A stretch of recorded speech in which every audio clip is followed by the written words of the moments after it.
Halo teman-teman semua, selamat datang di channel Desi Julfitria. Terima kasih kalian yang sudah subscribe channel aku.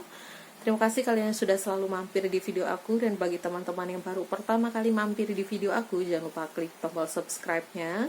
Karena di sini kita akan membahas soal SKB kesehatan, terutama keperawatan. Di video kali ini kita akan membahas 10 soal tentang keperawatan.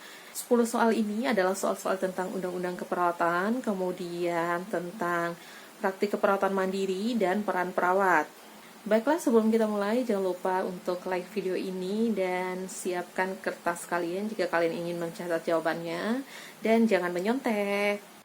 Oke, kita mulai teman-teman. Soal nomor 1, perlindungan hukum diberikan kepada tenaga kesehatan yang melakukan tugasnya sesuai dengan standar profesi kesehatan tertuang dalam A. Undang-Undang Nomor 20 Tahun 1992 Pasal 53 Ayat 1, B. Undang-Undang Nomor 21 Tahun 1992 Pasal 53 Ayat 1, C. Undang-Undang Nomor 22 Tahun 1992 Pasal 53 Ayat 1, D. Undang-Undang Nomor 23 Tahun 1992 Pasal 53 Ayat 1, dan E. Undang-Undang Nomor 24 Tahun 1992 Pasal 53 Ayat 1. Nah, teman-teman, kira-kira jawabannya apa nih? Pasti buat teman-teman yang udah senior banget atau udah hafal banget tentang perlindungan hukum tenaga kesehatan untuk jaga-jaga, apalagi buat teman-teman yang melakukan praktik mandiri, pasti udah hafal banget sama undang-undang ini. Dan sepertinya fresh graduate juga yang baru selesai UKOM pastinya akan hafal tentang undang-undang tenaga kesehatan juga. Namun pasti ada teman-teman juga yang lupa atau yang belum tahu tentang undang-undang ini. Jadi buat kalian yang belum mendapatkan jawabannya, kalian bisa klik pause video ini sembari memikirkan jawabannya. Karena aku akan langsung ke pembahasan untuk mempersingkat durasi video ini supaya tidak terlalu panjang. Oke, kita langsung ke pembahasan ya. Nah, Undang-Undang tentang Kesehatan sendiri ini adalah Undang-Undang Nomor 23 Tahun 1992 tentang Kesehatan.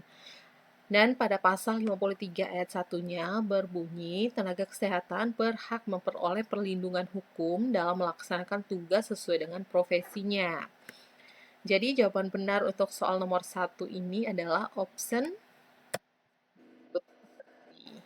Oke teman-teman, kita lanjut ke soal nomor 2. Berdasarkan SK nomor 03 garing DPP garing SK garing 1996, standar profesi keperawatan adalah berikut di bawah ini kecuali A. Standar pelayanan keperawatan, B. Standar praktek keperawatan, C. Standar keahlian keperawatan, D. Standar pendidikan keperawatan, E. Standar pendidikan berkelanjutan. Nah, kalau yang ini buat fresh graduate kayaknya hafal banget, apalagi yang baru selesai UKOM, karena ini kayaknya ada juga keluar di soal-soal UKOM ya. Dan mungkin bagi teman-teman yang sudah lama bekerja atau yang sedang sibuk bekerja, mungkin sudah lupa-lupa ingat tentang soal-soal seperti ini, kalian bisa memikirkan jawabannya. Dan seperti biasanya aku langsung lanjut ke pembahasan, klik pause bagi kalian yang belum menemukan jawabannya. Kita lanjut ke pembahasan. Nah, di sini DPP PPNI menyusun standar profesi keperawatan melalui surat keputusan nomor 03 garing DPP garing SK garing Romawi 1 garing 1996 yang terdiri dari standar pelayanan keperawatan, ini ada di option A, standar keperawatan ada di option B, dan standar pendidikan keperawatan option D, pendidikan keperawatan berkelanjutan ini ada di option A. Yang tidak termasuk dalam standar profesi perawatan adalah option C. Betul sekali, standar keahlian keperawatan. Oke teman-teman, kita lanjut ke soal nomor 3. Kita lanjut soal nomor 3. Pada tahun berapa keperawatan diakui sebagai sebuah profesi yang sah secara hukum? A. Tahun 1992, B. 1993, C. 1994, D. 1995, E. 1996. Nah, kalau yang ini kayaknya keterlaluan banget. Profesi keperawatan tidak tahu kapan profesinya sah secara hukum. Tapi pastinya ada juga yang lupa-lupa ingat kira-kira kapan ya profesi keperawatan itu diakui secara hukum. Nah, kalau pas pertama masuk kuliah keperawatan ini pasti banget dibahas pasti banget kita belajar tentang sejarah keperawatan. Nah, yang udah punya jawaban jangan lupa dikunci karena kita akan lanjut ke kunci jawabannya.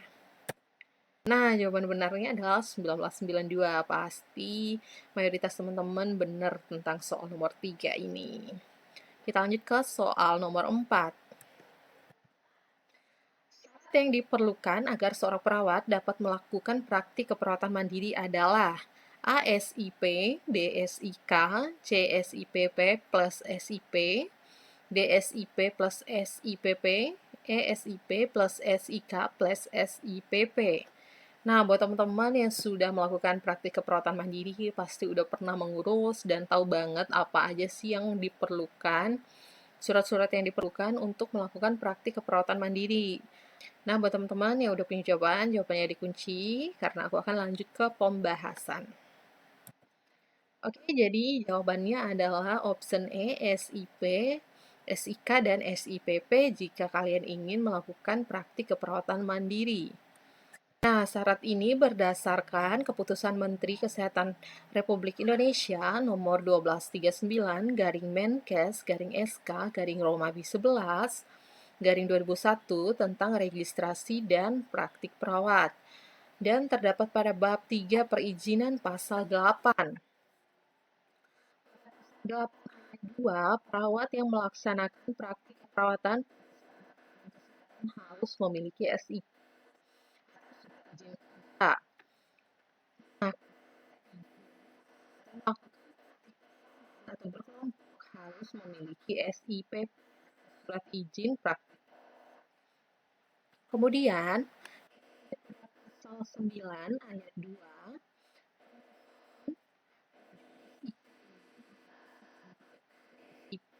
surat harus melampirkan SIP surat izin. Jadi ketiga surat ini harus semuanya diurus untuk melakukan praktik keperawatan mandiri. Nah, kita lanjut ke soal nomor 5. Soal nomor 5 ini adalah lanjutan dari soal nomor 4 ya, masih tentang SIP, SIK, SIPP. Nomor 5, organisasi yang berwenang mengeluarkan SIP, SIK, dan SIPP adalah A. PPNI Provinsi, B. PPNI Kabupaten, C. PPNI Pusat, D. Dinkes setempat atau kabupaten, E. ICN atau International Council Nursing. Nah, buat teman-teman, seperti yang aku sebutkan tadi, yang sudah melakukan praktik mandiri pasti udah pernah banget mengurus surat izin perawat, surat izin kerja, dan surat izin praktek perawat ini. Dan pastinya udah tahu dong tempatnya di mana. Oke, teman-teman, jawabannya kalian kunci ya. Lanjut ke pembahasan. Nah, betul sekali. Jawabannya adalah Dinkes setempat kabupaten atau kota. Nah, ini kalau untuk option A, B, dan C ini adalah untuk pengurusan STR atau surat tanda registrasi perawat. Kalau ini untuk ini sudah diatur dalam Keputusan Menteri Kesehatan RI nomor 1239 pada pasal 9 ayat 1 SIK oleh dengan mengajukan permohonan kepada Oke, untuk nomor 5 clear ya. Kita lanjut ke soal nomor 6. Nah, ini masih lanjutan tentang SIP, SIK, dan SIPP ya. Soal nomor 6, masa berlaku SIP, SIK, dan SIPP adalah tahun, B 2 tahun, D 4 tahun, E 5 tahun. Nah, kalau ini kayaknya udah di luar kepala banget bagi yang pernah mengurus, yang sudah mengurus, bahkan yang belum mengurus pasti udah tahu banget tentang informasi untuk pengurusan surat izin ini akan berapa lama dia berlaku. Oke, kita singkat aja yang ini karena udah di luar kepala banget pastinya. Kita lanjut ke kunci jawaban. Nah, betul sekali, jawabannya adalah 5 tahun. Jadi surat izin perawat, surat izin kerja, dan surat izin praktik perawat itu berlaku selama 5 tahun. Ini sesuai dengan Keputusan Menteri Kesehatan RI nomor 1239 tentang praktik dan registrasi keperawatan pada pasal 7 selama 5 tahun.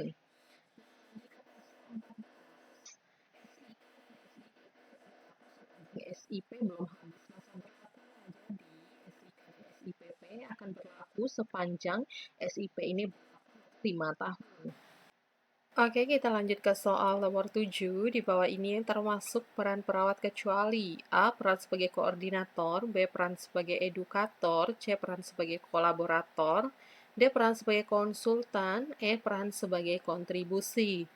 Kalau soal yang ini pastinya buat fresh graduate udah di luar kepala banget, apalagi yang baru selesai UKOM, karena soal-soal ini 99% keluar di UKOM, walaupun bentuknya tidak sesederhana ini, karena akan dibuat soal cerita, kemudian kita disuruh menebak ini peran perawat sebagai apa.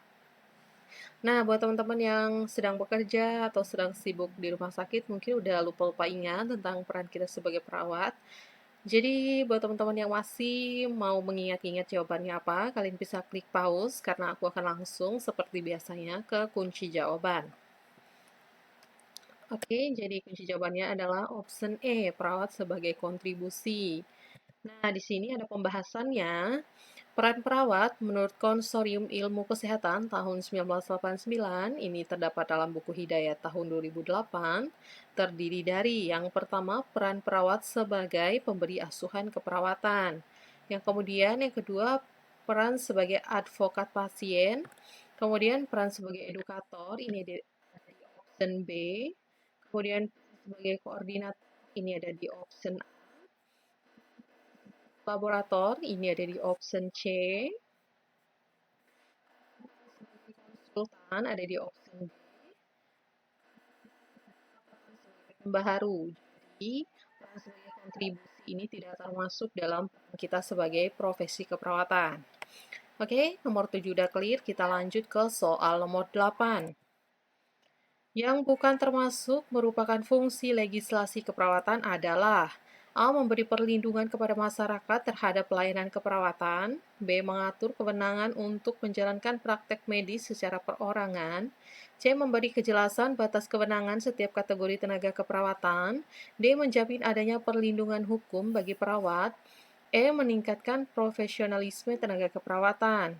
Nah, kalau yang ini fungsi legislasi keperawatan artinya kan di sini legislasi itu seperti fungsi perlindungan hukum gitu untuk profesi keperawatan.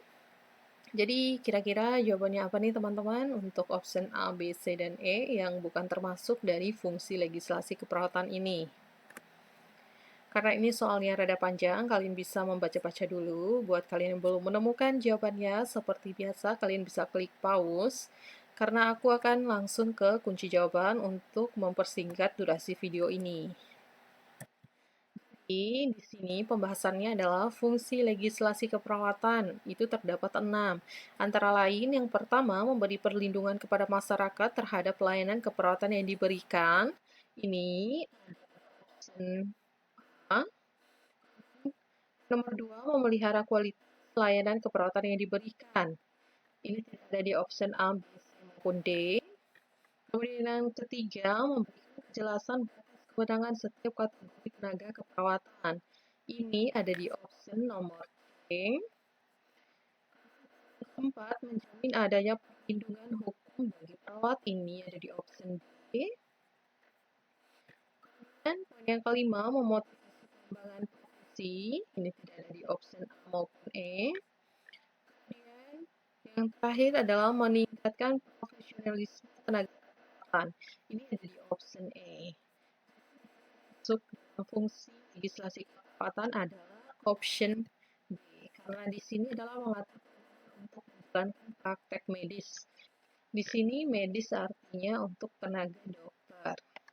Kita lanjut ke soal nomor 9. Pada pasal 53 ayat 2 disebutkan tenaga kesehatan dalam melakukan tugasnya berkewajiban untuk mematuhi standar profesi dan menghormati hak pasien. Tersebut berkaitan dengan praktek yaitu prinsip keperawatan dan prinsip etik, teori dan konsep berubah. Keperawatan prinsip norma keperawatan. Kalau yang ini agak berkaitan dengan soal nomor 8 ya teman-teman, tentang legislasi atau perlindungan hukum bagi perawat.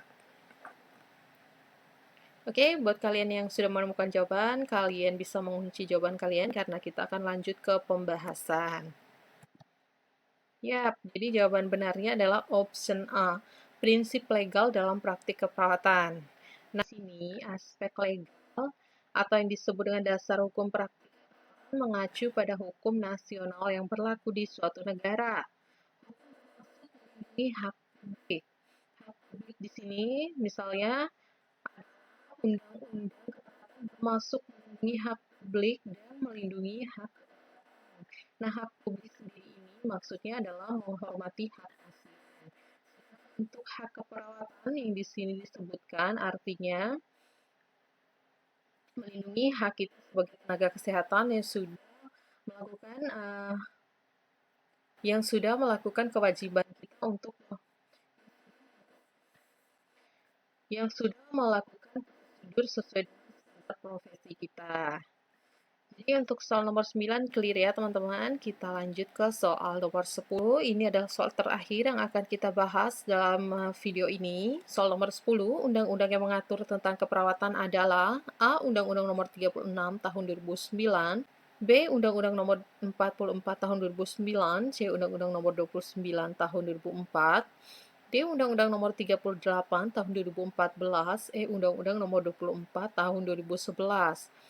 Nah, bagi teman-teman profesi keperawatan, kalian wajib banget mengetahui tentang undang-undang keperawatan ini karena di sini lengkap banget tentang tugas dan fungsi kita dan peran kita serta ada perlindungan hukum bagi tenaga kesehatan atau tenaga keperawatan. Nah, buat teman-teman yang tidak menghafal undang-undang ini kayak keterlaluan banget deh seorang perawat tidak menghafal tentang undang-undang keperawatan itu sendiri. Oke, buat teman-teman yang sudah punya jawaban, kita kunci saja. Pastinya ada teman-teman juga yang lupa deh kayaknya. Tapi kita kunci saja, kita lanjut ke kunci jawaban.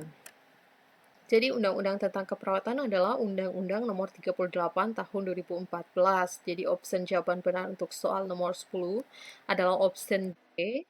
Kemudian untuk undang-undang yang lainnya di option A ini, Undang-Undang nomor 36 tahun 2009 adalah Undang-Undang tentang Kesehatan. Kemudian option B, Undang-Undang 44 tahun 2009 adalah Undang-Undang tentang Rumah Sakit. Kemudian di option C, Undang-Undang nomor 29 tahun 2004 Undang-Undang tentang Kedokteran. Kemudian di option E, Undang-Undang nomor 24 tahun 2011 adalah Undang-Undang tentang BPJS. Nah, itu dia teman-teman 10 soal SKB keperawatan yang bisa kita bahas di video ini. Nanti aku akan bikin lagi soal SKB tentang keperawatan dan tenaga kesehatan. Jadi buat kalian yang tidak mau ketinggalan video-video dari aku, jangan lupa klik tombol subscribe dan nyalain loncengnya supaya setiap aku update video kalian bisa mendapatkan notifikasi. Dan jangan lupa like video ini dan share ke teman-teman kalian.